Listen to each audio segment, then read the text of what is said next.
Hey there. So, to be you, the only one you there is, I'm hoping to encourage and inspire you today. And by doing it today, introducing you to the yoga meal. I have to preface this with the fact that I am your fastest eater who can carry on the longest conversation without you knowing that all the while I've been scarfing my meal down. Like, I can finish a plate, a good sized portion, in minutes flat. So it's just how I am. And I have only have one sibling, so it's not like if I didn't eat it, I wouldn't eat at all growing up. So it's just what it is. Like, it's just how I eat. So while in yoga teacher training, they taught us this thing called the yoga meal.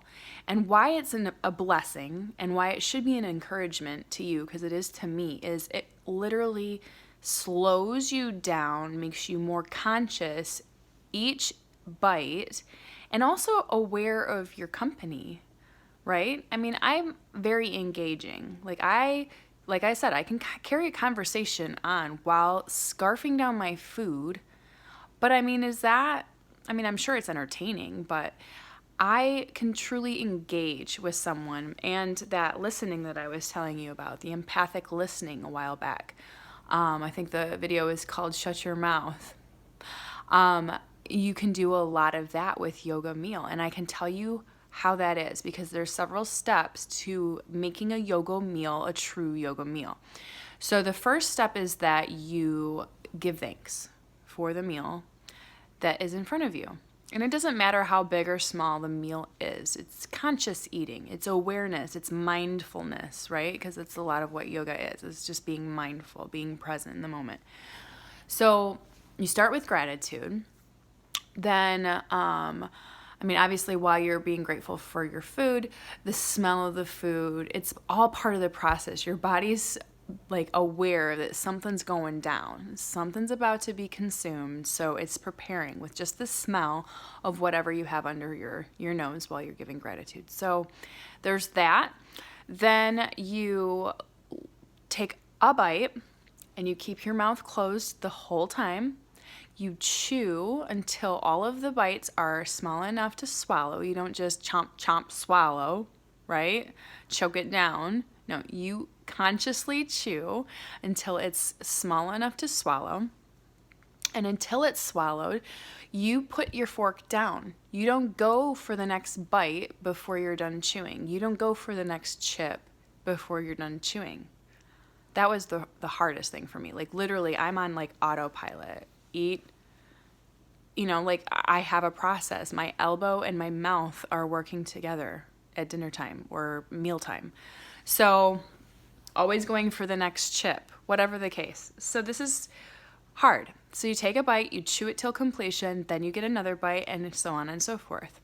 Your portion size is only the size of 2 palms.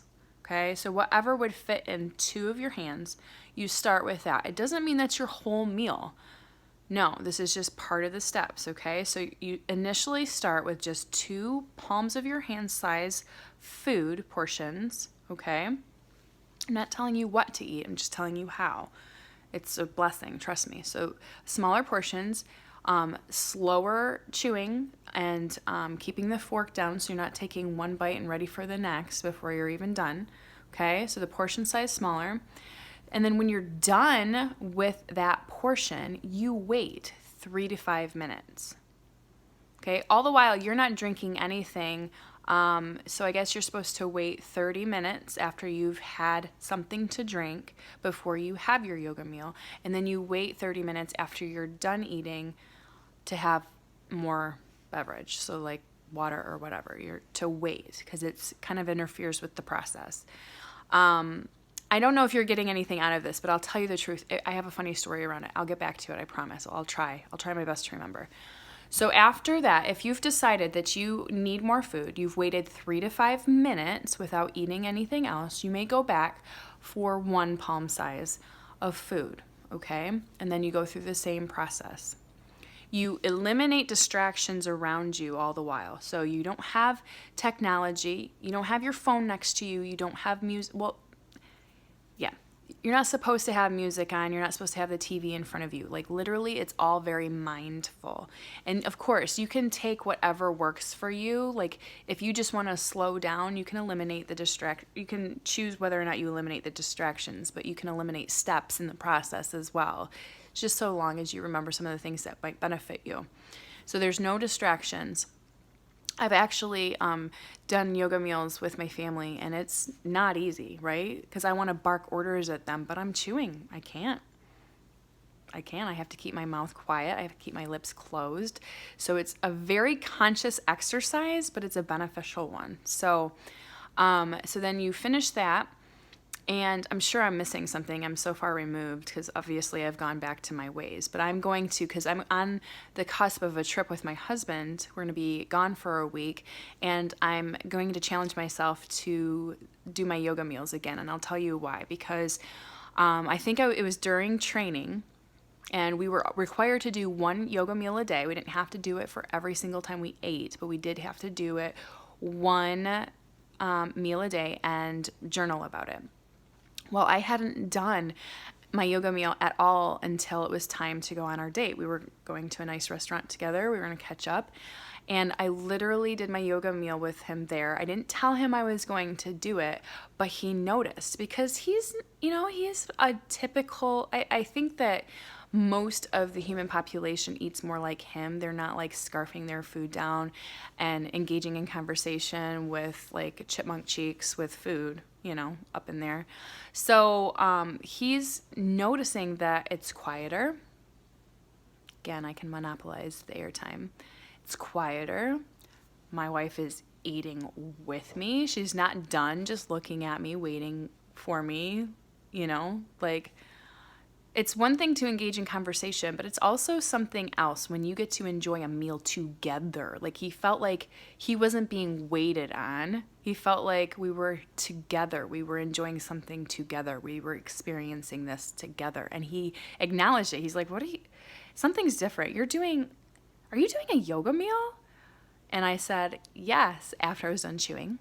I said, yes, but I did chuckle, with my food in my mouth. And he was pleasantly surprised, but also very delighted by it. So I am going to do my best. I'm going to challenge myself to do it. I'll tell you, it's like my favorite part of the whole training. Like in the whole take home business, like all the homework, all the exercises, all the things that we learned, the yoga meal it doesn't sound like much, but if you try it, you're going to understand what I mean. Like literally no distractions. You're thinking, you have gratitude for your food. You slow down. I'll tell you the truth, you get full faster too. Your brain doesn't even know you're full until 20 minutes after the fact. So if we're gorging ourselves out, like we're not giving ourselves enough time to actually fill up. There's nothing like the uncomfortable bloated feeling. Would you agree? Like that's not comfortable, but sometimes food is just so good you just want to keep eating it. You don't want the experience to stop. Well, slow it down. It'll make the experience last longer, but you also can do it in a healthy way, and you're not like bursting at the seams, because sister can do that. Sister can hold her own at the dinner table, I'll tell you the truth. So hold me to it. Hold me accountable for this week, because I'm going to do my best to do the yoga meal at least once a day so that we can enjoy our meals together a little differently, something that I knew that he was delighted by already. So hopefully you were encouraged by this, and hopefully you give it a try. I'll tell you, you'll be excited that you did, because it is a different experience. If you actually do it the way they recommend, you might actually enjoy it, and your family might too. So have a great Saturday. Saturday is one of my favorite days. Hopefully you have a great one. And hey, it's almost May. It's crazy, right? It's crazy how time is flying. So make the most of it. We'll talk soon.